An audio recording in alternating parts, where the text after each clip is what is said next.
Welcome back to The Explainer. Today, we are diving into something absolutely mind-bending. Literally, it's going to twist how you see reality. We're looking at a fascinating piece of source material called The Many Lives of the Same Battle by Max and Claude. And let me tell you, if you enjoy deep, philosophical deconstructions of reality, you are in for a serious treat. We're about to go on this wild journey where linear time, well, it turns out it's just an illusion. Okay, let's dive into this. Think about it for a second. Can a battle actually exist before the first shot is even fired? Or what if war itself is fundamentally just a grammatical error? Yeah, I know, we are dropping straight into the deep end of nonlinear philosophy today. The text we're analyzing doesn't look at conflict as some historical event with a neat little start and end date. Instead, it asks us to view war as a permanent, structural state of being. Part 1. The micro-moment. To really grasp what the authors are doing here, we need to zoom all the way in. I mean, right down to the visceral, microscopic reality of the battlefield, narrowing our focus to a tiny fraction of a second. The text organizes time and perspective into what it calls positions. So we meet this character, Sergeant Kael. His rifle barrel is warm. You can almost feel the heat traveling through his gloves, right into his sweating palms. And in the exact microsecond he squeezes the trigger, he experiences this crazy paradox of infinite hesitation. He's having the distance to the action forever without ever actually completing it. The trigger has infinite resistance because he's forever approaching the act of firing, yet at the exact same time, no resistance at all. He's literally frozen in internal, microscopic present. Now, to put that into perspective, consider this number, 780.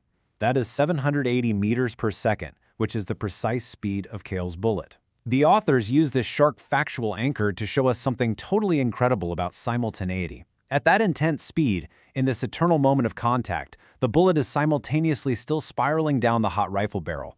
It is already entering the enemy's chest, and it's already resting as cold lead in the earth. All of those outcomes, they are existing at the exact same time. Let's move to part 2, time as a web, and see how this builds. So we're going to zoom out from that single microsecond of the trigger pull to see how deep pasts, parallel lives, and distant futures are all actively happening right now. 17. The text reveals that there are exactly 17 simultaneous positions or temporal locations occurring at once in this battle. And fascinatingly, the authors point out that 17 is also the exact number of tantric deity manifestations in certain Buddhist systems. It's a prime number, right? It insists on its wholeness while simultaneously being fragmented into all these different perspectives of the exact same moment. Now, normally, our brains naturally want to organize a life in a traditional, linear sequence of cause and effect. First, Kael is 7 years old, playing on Soviet-era monkey bars. Then, time moves forward and he's 13, sneaking his dad's cigarettes. At 23, he's fighting in the valley. And finally, at 53, he's drinking smoky whiskey in a veterans bar, 30 years after the war. That's the standard narrative, right? It's how we're all taught to understand a person's progression. But the source material completely shatters that timeline. The text flat out insists that linear time is an illusion. All 17 points in time are happening simultaneously. Actually, scratch that standard timeline. There is no purely past or future. Kael is currently 13 years old stealing those cigarettes, and he is 23 years old bleeding out in the dirt, and he is 53 years old telling a story about the war. They aren't past memories or future events. They are parallel, active realities, coexisting right at this very second. The text brilliantly illustrates this through the concept of death. In one position, a soldier named Private Yavuz is physically digging Kael's grave in earth that's red with human rust and clay. But the text argues Kael isn't really just in that grave. The body is just a discarded position, a sloughed skin, get this, a grammatical conjugation no longer needed. Death is simply one of many coexisting positions Kael occupies. He is still intensely, permanently alive in all the others. Part 3. The illusion of separation.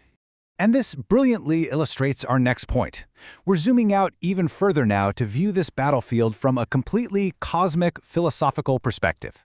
We're totally dissolving the deeply ingrained concept of us versus them. Just look at position 13, the mirror reversal. We have Kael and his enemy, Dmitri. They are both young, both squeezing a trigger in the valley. They both have parallel lives where they work in a factory and dream of this exact battle. The text proves they are effectively the exact same consciousness. They're simply experiencing the tragic illusion of separation from different sides of a 300-meter valley. To ground this highly abstract idea, the authors hit us with this hyper-specific, emotional, human truth from Kael's father, Ivan. In a memory that is actively happening right now, Ivan tells his teenage son, "The boy you're aiming at is also scared, also somebody's son, also sitting in a kitchen somewhere, smoking his father's cigarettes." It's a pretty powerful realization, isn't it? The enemy is really merely a reflection of the self. So the text brings in this Buddhist concept of pratiti samutpada, which means dependent co-arising. Basically, it's the mutual causation of all phenomena. Essentially, your enemy strictly requires you to exist, and vice versa. We see a super vivid example of this when General Aristov dreams of the battle, wakes up, and then writes the orders for it. The orders create the dream, which creates the orders. It's this endless, inescapable loop of dependent conditions, making war a machine that feeds entirely on itself. And this realization leads to what the authors call Position 14, the cosmic joke. In this remarkably surreal scene, the Buddha himself walks right into the middle of the crossfire, and when the soldiers tell him they can't stop because of the war and the enemy, he simply asks them, "Show me enemyness. What does it look like? What is its atomic weight? I see only beings." He laughs, not cruelly, but with this deep cosmic irony and compassion at these temporary clusters of matter fighting over imaginary borders drawn in the dirt. The Buddha in the story is operating in tathata, which translates to suchness or thusness. It's this permanent present, completely free from the conceptual overlay of past wrongs or future victories.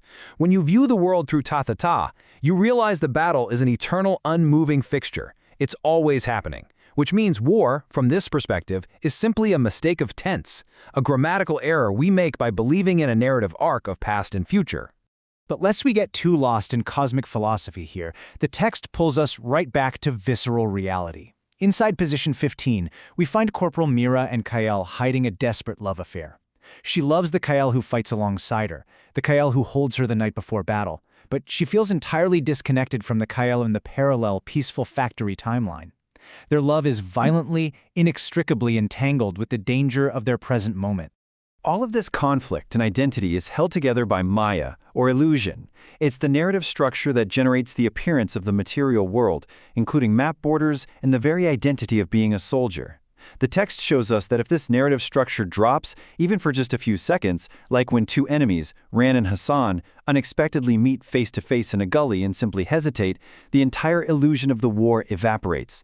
The war only exists because everyone collectively agrees to keep performing the narrative. Part 4, the narrative frame. So, the absolutely crucial point is coming up right now. Here is where the text completely breaks the fourth wall, takes a step back, and reveals the ultimate meta-narrative trap. We finally arrive at Position 17, the narrator's position. The authors reveal that the text itself, and honestly, this very explainer we're going through right now, is just another version of the war. By trying to structure these 17 simultaneous positions into sequential text, we're using narrative force to conquer meaning. We are acting exactly like generals, deploying metaphors instead of troops. Which leads the text to ask this incredibly stark question directly to you. Are you responsible? By actively interpreting this information, by bringing your focus to it, does your reading bring the battle into being? The authors are suggesting that by interacting with the narrative, you become fully complicit in its existence. Because you, the viewer, are Position 18. You are the final essential piece of this entire eternal structure. You are bringing your own temporality, your own personal battles, your own interpretations, and you're meeting the text's 17 positions halfway to actually manifest this reality in the present moment. I want to leave you with this incredibly provocative thought directly from the source material. The battle is happening in you now. As you read, the valley is in your mind. Kael and Dmitri exist as patterns in your neural firing. It really makes you wonder, if your attention and your interpretation are what keep the war alive, how will you choose to view the next conflict you encounter? Think about that for a second. Thank you so much for joining me today on The Explainer. Keep learning, and I'll catch you next time.